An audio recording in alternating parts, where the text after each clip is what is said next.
الله أكبر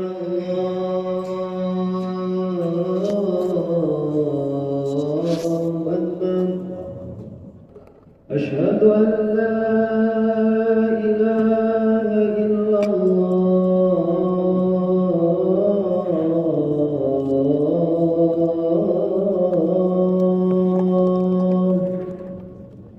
حي على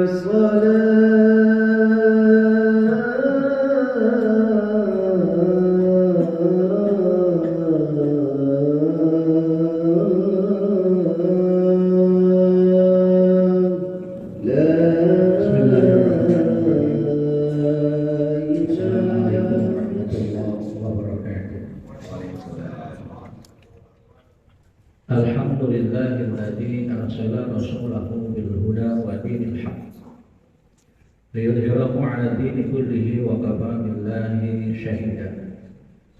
Asyhadu an la ilaha illallah wahdahu la syarika lahu wa asyhadu anna sayyidana wa nabiyyana Muhammadan abduhu wa rasuluh. Allahumma shalli wa sallim ala nabiyil karim wa ala alihi wa sahbihi wa sallim.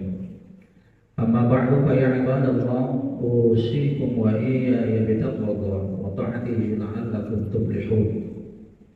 Qala Allah Ta'ala fil Qur'anil Karim, bismillahirrahmanirrahim. Wa nazzalna minas sama'i ma'an mubarakan fa ambatna bihi jannatin wa habbal hasid. Wa qala Rasul sallallahu alaihi wasallam, ayyul a'mal afdal ya Rasulullah? Qala as-salatu ala waqtiha.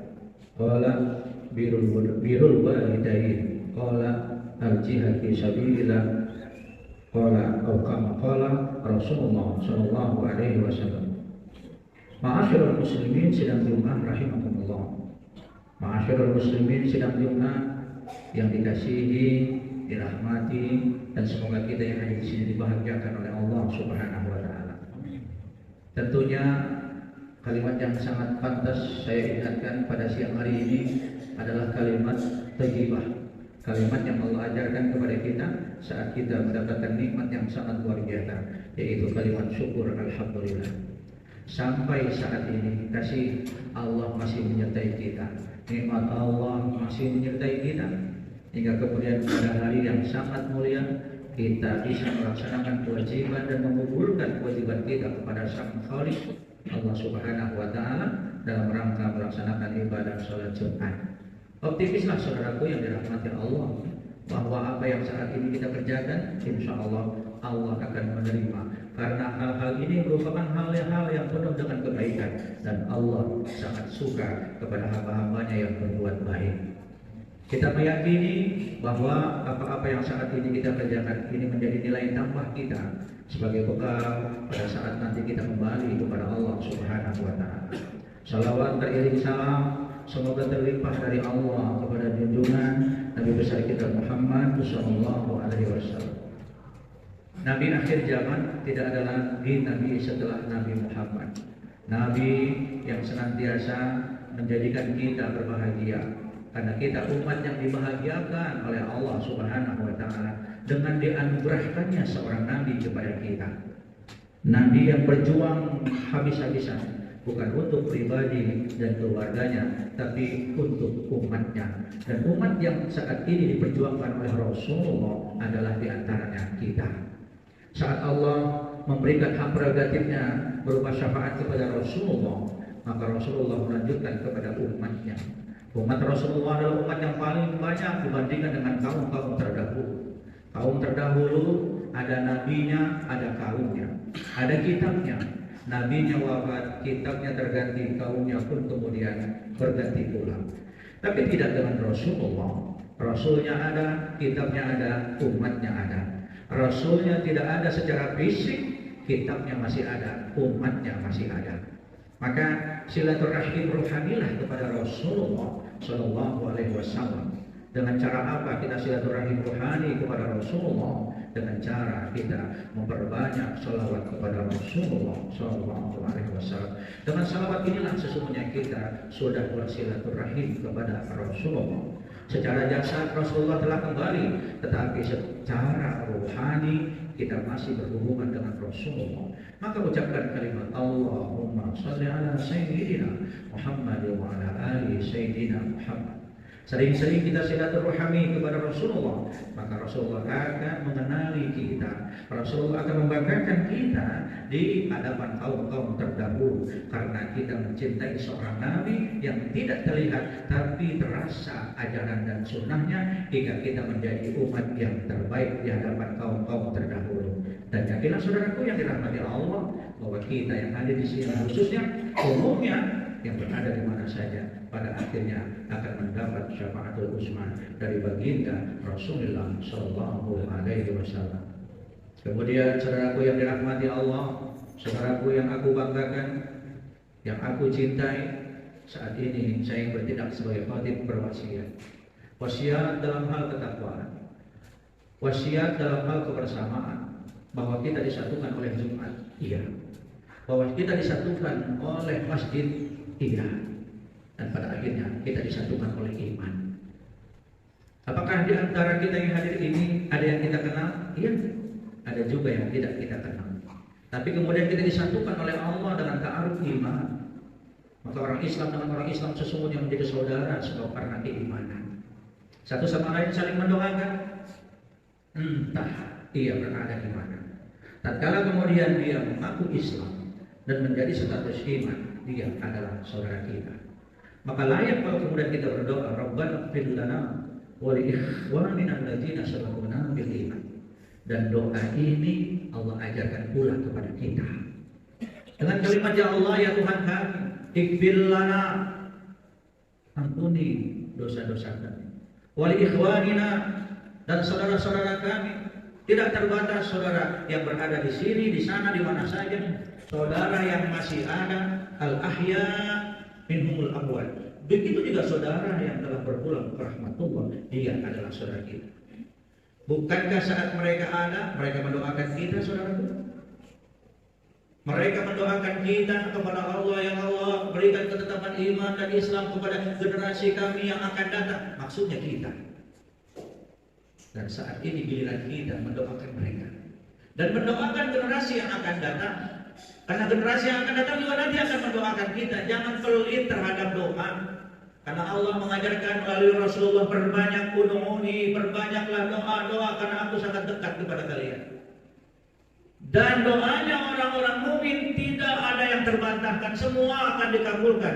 Cuma kapan waktunya? Itu hak Allah Subhanahu wa taala. Makanya Allah sebagai Tuhan kita mempunyai sifat yang paling tertinggi di antara sifat, yaitu Ar-Rahman. Setiap ada kali nama Allah diikuti dengan sifat Ar-Rahman dan dilanjutkan dengan sifat Ar-Rahim. Apa itu Ar-Rahman? Allah yang Maha Pengasih. Kita sudah dikasih, saudaraku. Cuma kadang-kadang kita lalai untuk bersyukur kepada Allah. Apa yang ada saat ini pada diri kita adalah titipan semata. Ingat saudaraku, titipan. Dan titipan harus dikembalikan kepada seseorang yang menitipkan. Titipan yang ada pada jasad kita, titipan yang ada pada diri kita, apakah berupa anatomi atau ruh, maka kembali eksistensi itu semua nanti kepada Allah. Wa ilaihi turja'un. Hingga alam ini Allah titipkan kepada khalifah, dan khalifah itu di antara kita. Jaga apa yang aku berikan. Bagaimana kita menjaganya? Ya pakai ilmu. Fisik ini tidak akan pernah bisa sehat tanpa ada ilmu kesehatan. Kita tidak akan pernah mengerti apa artinya petunjuk tanpa ada petunjuk-petunjuk di dalam Al-Quran dan Sunnah Rasulullah. Maka sesungguhnya kita adalah manusia yang dibahagiakan oleh Allah. Hingga Allah berfirman, bahwa saudaraku, wa basyiril ladzina amanu wa amilus shalihat. Berikan kabar berita. Ini baru kabar berita, belum kejadian. Apa kabar beritanya? Gembira. Perumpamaan ketika Bapak mendapatkan sesuatu nikmat yang sangat luar biasa dan yang itu diharapkan. Misal, seorang kakek ingin punya cucu, tiba-tiba diberikan kabar bahwa anak mantunya telah hamil. Oh, ini luar biasa bahagianya.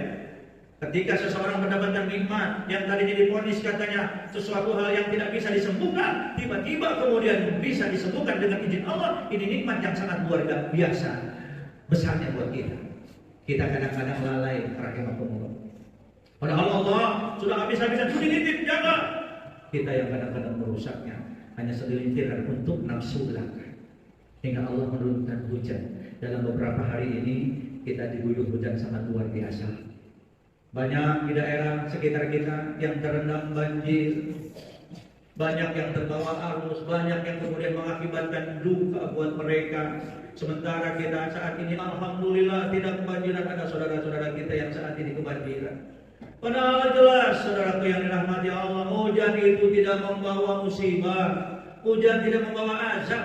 Air hujan adalah air yang paling jernih, yang diisi ulang, diputar lagi dari sesuatu hal yang berada di bumi, dinaikkan oleh angin, dibawa oleh uap matahari, dikumpulkan lagi di awan. Saat kemudian sudah berada di atas awan, disitulah hak Allah menentukan di mana saja hujan itu akan turun. Terkadang kita merasa aman, tidur juga aman, padahal di atas ini hujan berjuta-juta titik sedang berada bergelayutan di atas langit untuk siap diturunkan kepada siapa yang dikehendaki. Namun kita merasa tenang-tenang saja. Padahal kalau kita lihat cara kasat, rahimakumullah, betapa mengerikan ketika awan membawa hujan yang berjuta-juta kibat jumlahnya. Kalau saja Allah turunkan tanpa kasih sayang, bukankah bumi ini akan hancur? Tapi tidak, dengan Allah yang mempunyai sifat Rahman dan Rahim. Saat akan turun hujan, Allah memberikan sinyal dengan mendung. Sebelum mendung terjadinya hujan, Allah memberikan sinyal dengan kilat atau halilintar. Pertanda akan turun hujan. Maka kata Allah, siapkan semua. Yuk, yang di tengah jalan siapkan, gunakan payung. Yang sedang berkendaraan motor, siapkan dengan jas hujannya. Yang ibu-ibu sedang memasak atau sedang menjemur sesuatu di luar, ayo dengan adanya kilat dan mendung, masukkan sebentar lagi hujan tiba. Allah begitu sayang dan rahmannya kepada kita. Namun tak kala kemudian tiba-tiba banjir, kita kadang-kadang suka menyalahkan hujan. Ini hujannya macam benar sih, ini hujan apa benar nih, ini gara-gara hujan jadi banjir. Padahal hujan itu adalah kehendak Allah. Kalau kita menyalahkan hujan, maka punten Bapak rahimahullah, harus diperbaiki lagi ilmu tauhidnya. Karena sesungguhnya hujan adalah rekayasa Allah, kehendak Allah. Adapun banjir yang mengakibatkan banyak musibah itu bukan sebab karena hujan, tapi karena zahara fasadu fil barri wal bahr bima kasabat aydina, karena ulah tangan-tangan manusia yang tidak memperdulikan terhadap alam. Alam sesungguhnya sudah berbuat baik kepada kita, tapi orang-orang yang di sekitar alamnya hanya menginginkan keuntungan untuk golongannya dan merugikan untuk golongan yang lain. Nah, oleh karenanya jangan bersujud kepada Allah. Sesungguhnya Allah berfirman di dalam surat Qaf, wa nazzalna minas samaa'i ma'an mubarakan. Setiap hujan yang Allah turunkan itu membawa keberkahan, dan air yang paling steril bersihnya adalah air hujan. Semoga apa yang kemudian terjadi di lingkungan kita menjadi pembelajaran untuk kita masing-masing, agar kemudian ketakwaan kita insya Allah dari Jumat ke Jumat insya Allah semakin meningkat. Amin amin ya rabbal alamin. Barakallahu li wa lakum fil Qur'anil azim. Wa nafa'ani wa iyyakum bima fihi minal ayati wa zikril hakim. Wa taqabbal minni wa minkum tilawatahu innahu huwas samiul alim.